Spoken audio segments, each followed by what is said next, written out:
is Big Rob, and this is the Electro Mastery Show. And this is where young electricians who haven't been to an electrical school or plan on going to electrical school or have been to electrical school and you just want to learn a trade, and you're out there and you're working for a company and all they're doing is telling you to clean up, do this and do that, but they never will try to show you all the various different terminologies, all the unique techniques that you should know and how to do, Well, let me show you. So when you get back on the job, you can raise your potential and you can make more money. Because the more you know is the more you grow. I grew up as a young electrician and they didn't want to share the information. These older guys were selfish. So what I'm going to do, I'm going to show you. So come and join us, the Big Rob Electro Mastery. Young electricians, let me take you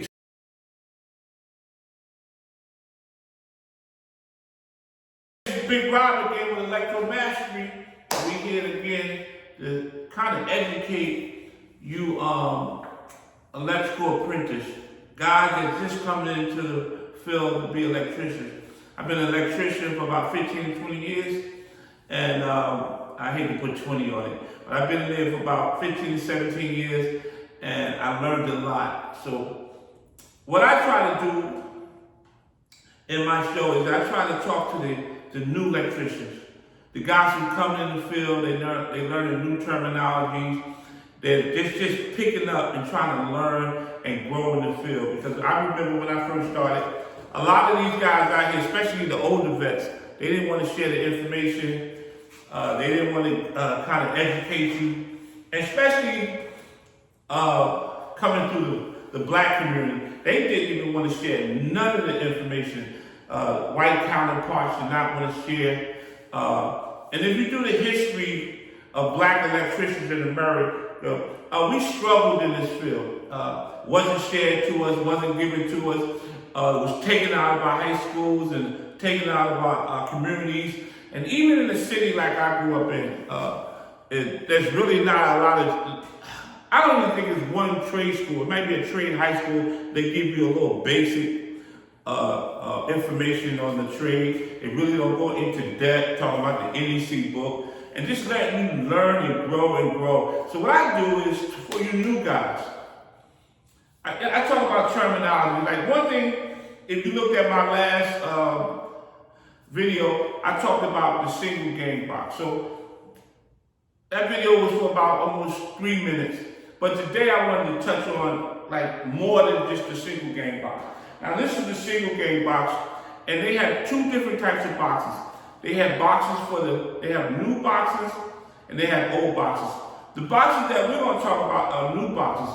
These are boxes that goes on into the wood during the new construction. So they call them new and old. And if you go into Home Depot, it'll say on the listing, it'll say new or old. And so this is a single game box. I'm gonna come up close. I talked about it in the last. Like all the boxes have nipples on the side. This is for you to guide yourself into putting the box on the wood, and you always line the nipple to the edge of the wood. And it's always 48 inches from the floor. This is a double game box.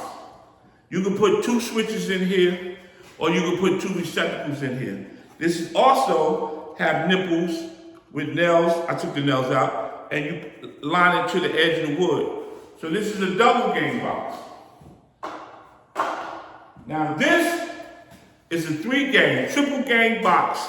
This box also have edges, also has the ability to put nails in it, but it also has a screw-in component where you can put wood nails straight into the beam and then it's secure, right? And the reason they have the nipples on here because it gives you space to put the sheetrock around the box.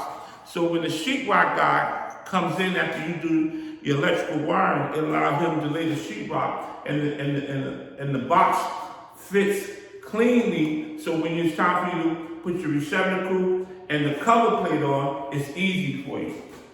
And last but least, this is the circular box. Now this box usually is used for lights, or sometimes we use fire and smoke detectors. We connect this on this box, but mostly this is used for lights. And if you notice in our practice area, I want you guys to come a little closer. If you come over here and you see right here on our boxes, right here, this is for lights. So when we wire the single pole and we go to a light, right, we put the light inside the box, and you notice there's screws. There's 638 screws you put in, and you and then you come in from the side. And if you look at each one of these boxes, they have slots on the side, right here. This is where you bring your 12-2, your 14-2, and your Romex wires to wire up your system. And always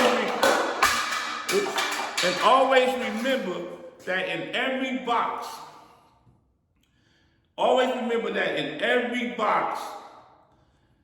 when you pull your wire out, the code book says that you should have at least 6 inches of wire that sits outside the box before you begin to wire it.